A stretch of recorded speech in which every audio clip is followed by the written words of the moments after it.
You were on your way to the host club to hang out with Mori and Honey. You really liked Honey, and his personality matched yours pretty well. Sort of.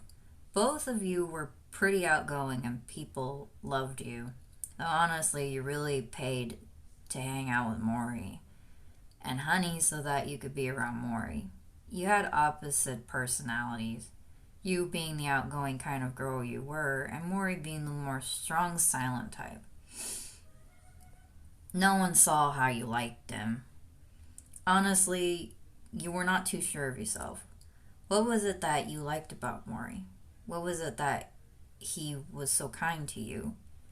Even though he never said anything to you, was it that he took care of Honey in a way that you found adorable? You weren't exactly sure what it was, but you were attracted to him. It was horrible. Not to say that you didn't like being attracted to him, but you knew Mori would never go for a girl like you. You were just too not like him. You didn't let your thoughts bother you as you walked down the hall and into the host club. You were met by the boys and their welcome routine. Sometimes you wonder if they did that for the first person who entered or if they just dropped everything to do that when someone entered. It didn't make sense to you at all, but you went along with it happily. Hey guys, I can see that you're doing a country slash cowboy theme, you said as you take in their attire. Tamaki was wearing a cowboy hat with traditional old western attire. Kyoyo was wearing chaps, a white cowboy hat and cowboy boots, and a long trench coat. Haruhi was wearing a more country boy-like attire with a plaid shirt, Wranglers, a ball cap, and looking super cute. The twins were wearing matching clothes, except Hikaru was wearing a black color and Karu was wearing white. Either way, they both looked really incredible. Mori and Honey looked absolutely adorable. You giggled a little at the sight. Mori was kind of dressed like a horse, and Honey was dressed like an adorable cowboy, and sitting on Mori's shoulders. He even had a fake little toy revolver in his holders. He smiled. Well, don't you all look adorable and dressed up like buckaroos? You giggled a little. Your name, Tamaki shouted happily, squeezing you and spinning you around. How's my little flower? He asked. He stopped spinning and started pinching your cheeks. You giggle a little as you gently shove his hands away. I'm great, thanks, Tama-chan.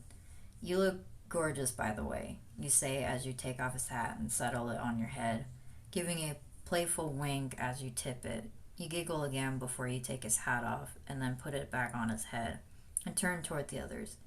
So who's going to be here today? You asked.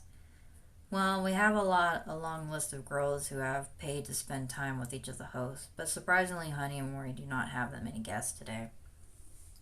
Kyoya said as he looked at his book and then back at you with a knowing look. You laugh a little nervously and then see the sad look on Honey's face. I have no problem hanging out with Honey and Mori longer than normal.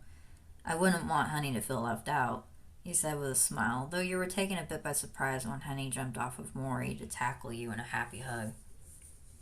You stumble back a few steps and laugh a little bit, wrapping your arms around Honey.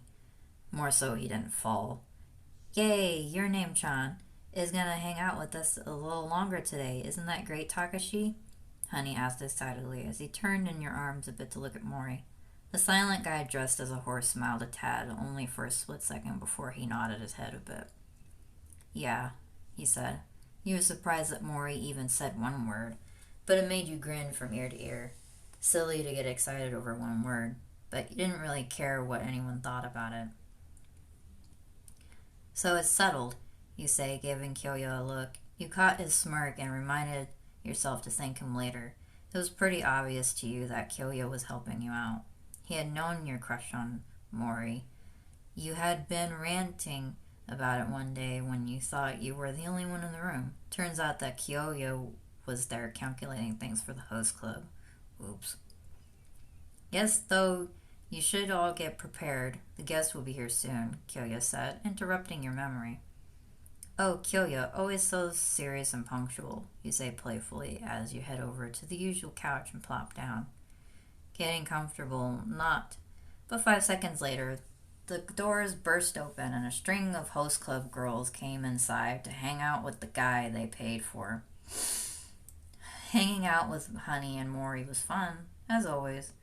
You and Honey talked, and both of you would try to get Mori to say more than one word in there. But it never really worked. Instead, you and Honey went on and on about whatever it is that came to mind. Haruhi came over, bringing tea, and you thanked him as you took tea from him. There was always something about the younger host that made you seriously wonder about him, but you never said anything. You were in Kyoya's class, so you spent a lot of time with him and Tamaki. But you were still considered Tamaki's little flower for reasons unknown to you. When the end of the host club came, you stayed after to clean up as always, and went to Mori and Honey to tell them that you had a fun time. But Honey was taking his afternoon nap. You looked at Mori and smiled a little. I had a lot of fun hanging out with you guys today. I think you're my favorite host. You giggled a little. Mori just looked at you for a moment before he speaks. Yeah, fun. You didn't know what else to say, so you just decided to tell him. Mori, I know you don't really like these kinds of things, and I know we're complete opposites from each other, but... You take a deep breath. I like you. Mori just blinked, not really saying anything. It didn't help your nerves. But you laughed it off. It's not a big deal, though. You try saying to pull yourself together. Well, I guess I'll see you later, Mori. You add as you begin to walk towards the door. I'm such an idiot, you mutter to yourself. As you walk down the hallway, everyone else had gone home except for the host club, and they were only allowed to stay late because the club president was the chairman's son. A soft sigh escaped your lips as you walk with your backpack bouncing against your lower back. Just as you were about to go through one of the main hallways, you felt a tug on your backpack before you rapidly spun around to face the person responsible.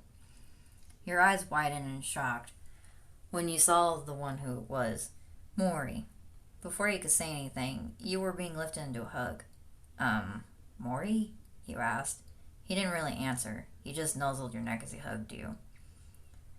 With a smile, you hugged him back for a moment. You decided not to ask questions for the first time in a long time, and just go with it. Sadly, the moment had to end as Mori set you down, but not before planting a small, soft kiss on your cheek. You blush and stutter over your words. Another first for you, trying to say something. You end up saying nothing, and watch Mori walk away before you go back home to recall your details of the day.